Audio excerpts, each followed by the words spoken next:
السلام علیکم دوستانو، هیله ده جوړ روغ اوسئ. نن غواړم درته د فیسبوک دپاره یو داسې ټول معرفي کړم، یا داسې پروګرام درته معرفي کړم چې د هغې په مرسته باندې کولی شئ تاسې خپل ځینې ملګري چې هغوی خپل اکاونټ پرېښی دی یا اکاونټ ډیلیټ کړی دی، یا خپل هغه ملګري تاسو پیدا کړئ چې هغوی تاسو ته نه لایک درکوي نه کامنټ یې کړی دی او د تاسو سره یوازې ملګري دي. دا پروګرام چې دی دا یوازې په ګوګل کروم کې کار کوي، یعنی ګوګل کروم اکستنشن کې کار کوي. د دې لپاره چې تاسو دغه پروګرام انسټال کړئ یا دا اکستنشن د ګوګل لپاره انسټال کړئ، نو تاسو به د ګوګل کروم اپس ته لاړ شئ. په دې ځای کې به تاسو اپ سټور ته لاړ شئ. اپ سټور کې به تاسو دلته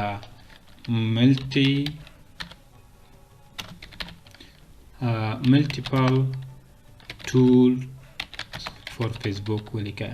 دا به ولیکئ.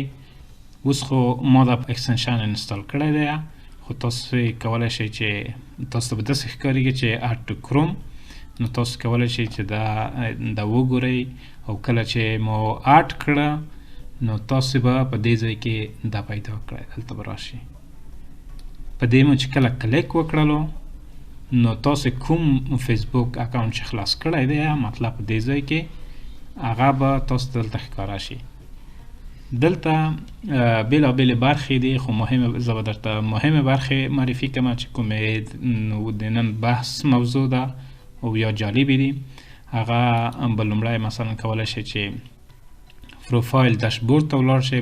پروفایل داشبورډ کې تاسو د خپل نوم ترڅنګ د خپل فیسبوک آی ډي هم پیدا کولی شئ چې دا یو یونیک یا یو ځانګړی آی ډي ده چې فیسبوک د خوا نه تاسو ته درکول کیږي. بل تاسو ته دا ښودل کیږي چې تاسو په کوم وخت کې فیسبوک جوړ کړی دی یا دغه اکاونټ هم جوړ کړی دی. په همدې ډول باندې د خپلو فالوورو تعداد کتلی شئ، د خپلو ملګرو تعداد کې کتلی شئ، همداسې ګروپونه. او جالبه یې ده چې تاسو کولی شئ چې د خپلو کامنټونو تعداد حساب کړئ، چې کوم پوسټ تاسو ډیر کامنټونه اخیستي دي. مثلا دلته ما ته ښکارېږي چې ما تر ټولو نه ډیر کامنټونه چې اخیستي دي، هغه پوسټ چې دی 504 کامنټ اخیستي دي، او لایک دی هغه 1078 لایکونه دي.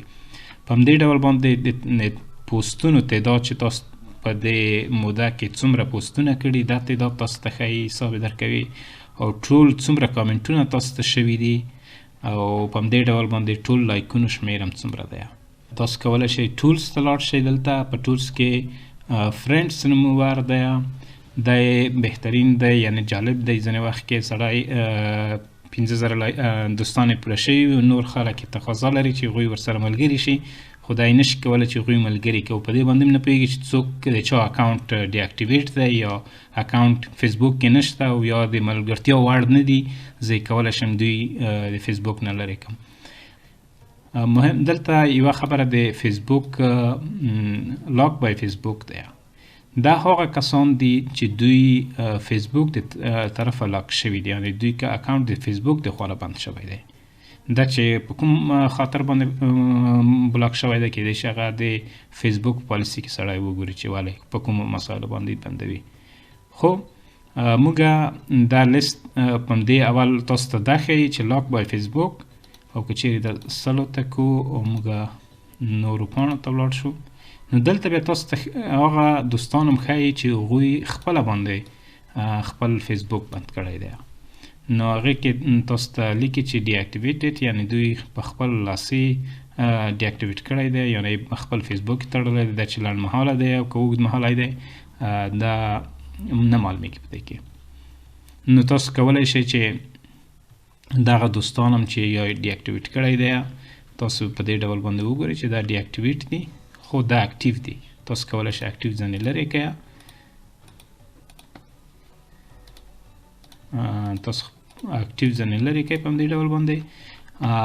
نور ورته ووایه چې خدای پامان. تاسو کولی شئ چې دا کسان انفرینډ کړئ، خو بیا هم که چیرې غواړئ چې انفرینډ یې کړئ، بهتره دا ده چې تاسو فکر پرې وکړئ یا یې وګورئ چې رښتیا هماغه کسان دي او که نه دي. بل جالب ټولز چې دی هغه انټرکشن سکنر دی. انټراکشن سکنر په دې معنا باندې چې هغه کسان تاسو ته ښایي چې هغوی تاسو سره همیشه انټراکشن یا د تاسو ته لایک یا کامنټ درکړی دی. هغه کسان به تاسو په دې ټولز کې پیدا کوئ او دلته به تاسو وګورئ چې ریاکشن دی یعنی لایک کامنټ دغه معنا ورکوي. کامنټس دي او مسیج دي او ملګري دي. هغه ملګري چې تاسو ګډ دي یعنی ګډ ملګري دي د کس سره لرئ. نو که چیرې موږ د ریاکشن باندې کلیک وکړو نو دلته ښکاري چې دا کس چې دی چې په یعنی آخري انټراکشن یا ارتباط هم تاسو په 11 میاشت 15 تاریخ د 2018 سره نیولی دی.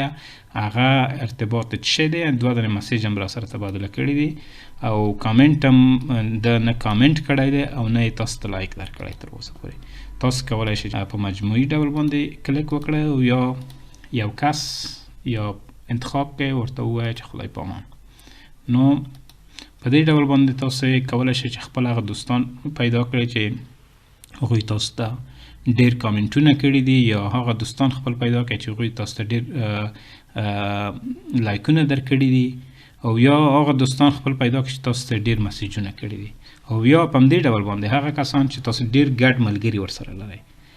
نو هیله ده چې دا ویډیو تاسو خوښه شوې وي او که چیرې په دې اړه باندې کوم پوښتنه یا نظر لرئ کولی شئ چې د ما نه په کامنټ کې پوښتنه وکړئ. زه به بیا یا په کامنټ کې درته ځواب درکړم یا بله ویډیو درته جوړه کوم.